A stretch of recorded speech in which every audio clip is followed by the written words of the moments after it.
Welcome to Persona 4 Arena Ultimax. So by the time this video comes out, you guys should already know this game will get rollback, not on release, but in the summer. So with a lot of people now really wanting to learn more about the game, I wanted to make this as a little bit of a preview of what you're getting yourself into, and specifically, because this has come up, the reputation of the game and what you should actually expect from the type of game it is. And this is pretty important. This is not me coming at people, it's just me commentating, right? I want to say, like, around a month or so ago, someone, Idolism J, he made a video about KOF 13 combo trials and how there's this perception of KOF 13 being a harder game than it actually is because of combo trial videos, and the combo trials are difficult. At least I was told the combo trials are difficult. I think these videos are pretty cool, and it's a nice way to get people who don't know stuff about fighting games to look at something entertaining that they could just do. It's single player, like they don't have to play people for it. Some people in the scene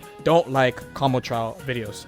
But the main point is that what Idolism J was trying to say is that KOF 13 is looked at as a much harder game than it actually is. So Persona has a pretty interesting perspective, right? So we're going to talk about why it has the reputation that it has. What people say about this game is that it's touch of Death City and the game is random. So let's talk about it a little bit. So one, why does the game have this reputation in the first place? So let's get rid of Kanji versus Narukami. The main reason is here. Let's actually go into the game a little bit. Why does this game have the reputation that it does about TODs? The reason is up here on the left. You guys see my mouse or no? The reason is right here. This is Shadow Mitsuru. If you guys remember, I made a video about shadows before, and I was kind of talking about, like, in the current version as of right now, because 2.0 is not out yet, shadow characters are kind of irrelevant, where in 2.0 they kind of run the game. And the main reason why this game has the reputation that it does is specifically because of two shadow characters. It would be Shadow Mitsuru and Shadow Chie. They take advantage of the shadow system the best out of everyone in the cast, and the changes that they made affect them more than anyone else. So while the other shadow characters can do a bunch of silly stuff in shadow mode, these two characters do it the best. And everyone is really focused on it because it's in a really direct way. What I mean is they change shadows so that they have a burst that they could use whenever. It makes them a little bit more flexible. They don't need 100 meter to do what they do.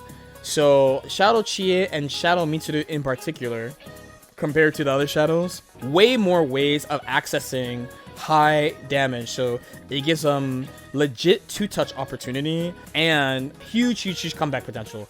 This game also has a bunch of meter bonuses that are available. One is the first attack bonus. I also believe auto combos have meter bonus. In Mitsuru's case, a lot of her combos end in auto attack, which give you a lot of meter. And Mitsuru has Marinkanen, which causes charm, which gives her meter. So she has a lot of ways to get meter and convert into combos. So like in this example here, like he could have killed with just meter, and he could save the Shadow Frenzy for the next round so that he could maybe go for it in that round. So that's where the main reputation of the game kind of being like, oh, it's touch of death central comes from. But the truth is, Ultimax itself is a viable game. It's not because like shadows are memeing you. It's a volatile game because it's a slow starter, crazy comeback type of game where I described this before as like in Arena, everyone is like level 60 at the end of the game. And this game, everyone's like level 90 plus getting ready for extra bosses. This is Yamashita doing the exact type of combo I was saying, where he's using the resource without using his shadow burst because he has that flexibility with this character. So now Shiki with no burst, so this is what ends up happening with shadows. Now he has to burst early, like he doesn't totally get to take advantage of his comeback ability with Awakening.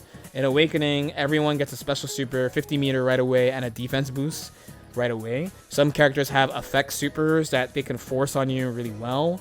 Some characters have damage supers that lead into big comeback combos, where against shadow characters it's kind of hard to do. But even if your opponent is not playing a shadow character, this kind of like late game type of opportunity of like, well, the game was kind of normal, kind of strike throw-ish at the beginning. Oh snap, I'm losing. It's party time will happen pretty often. It doesn't matter. It's not just shadow characters. There are a lot of characters that have this type of power and potential. So even though I have Shadow Mitsuru here, let's run this set, and then I'll find an example that's not a shadow character to show you like how strong a character can be. Okay, This is death. That's the tournament, by the way. Japan national champion happened just like that. Holy shit. Like 3 seconds after I said it, right? They're not locked into needing 100 meter for Shadow Burst. And Narukami is it's like at 60% life. So since he has 80 meter already, so just run under, jab, jab, sweep, bead wall, Shadow Frenzy, Tentarafu, super, button, dwa, ice, button, dwa, sword, ice, kick, GG. I'm the national champion, just like that. Just like that. Congratulations. So let's go back to the nice 480p sets. So we're gonna start Teddy versus Rise. Don't worry, when this game comes out, I'll do a new character overview, so you guys know what's good.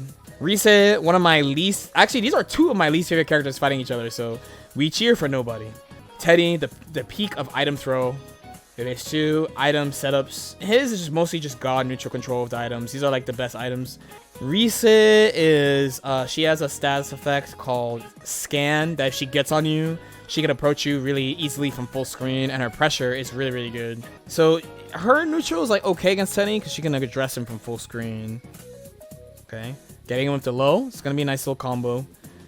Even if he gets her off him, she's gonna be able to approach from full screen immediately because she's an awakening now. Her awakening super is really strong. It's a tracking orb super.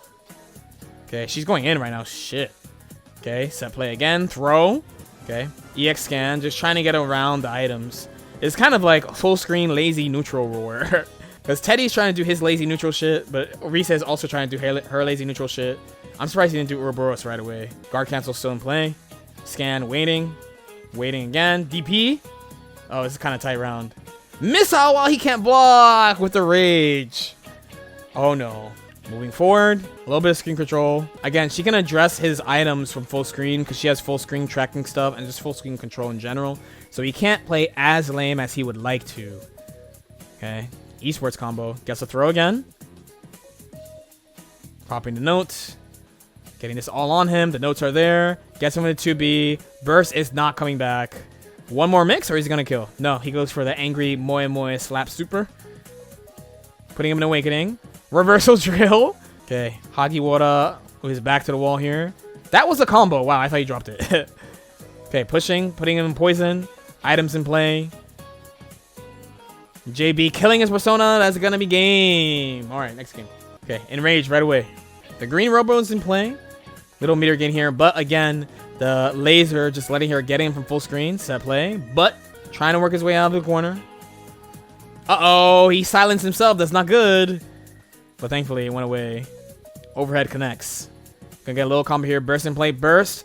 But he burst a little bit too soon for the awakening. Okay, peeling back.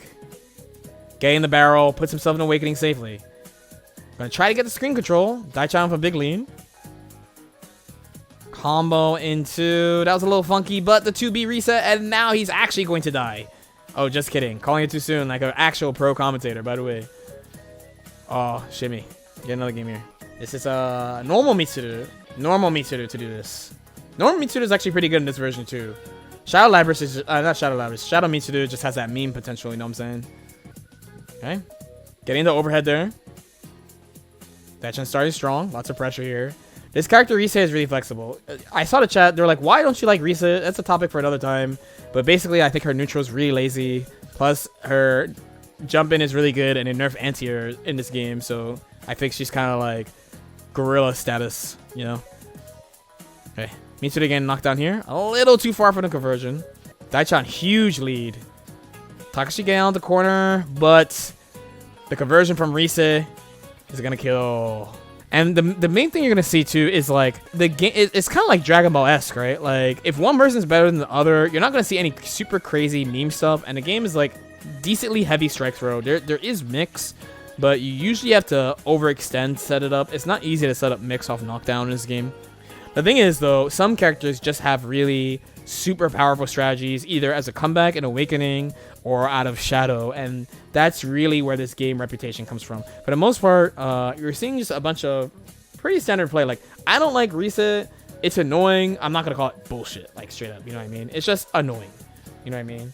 Or Teddy. Teddy's kind of bullshit. The item's kind of bullshit, but Rise is not like super unfair in that way. Or Mitsuru is not like super unfair. She just has really good normals and really good return for hitting you, and she could deal with zoning really well. You know what I mean? So in the end, it's just like mostly a slightly higher character power anime game. The thing is just like the peak of like the damage and comeback, which is designed into the game, is really high, and that's basically where the game's reputation comes from.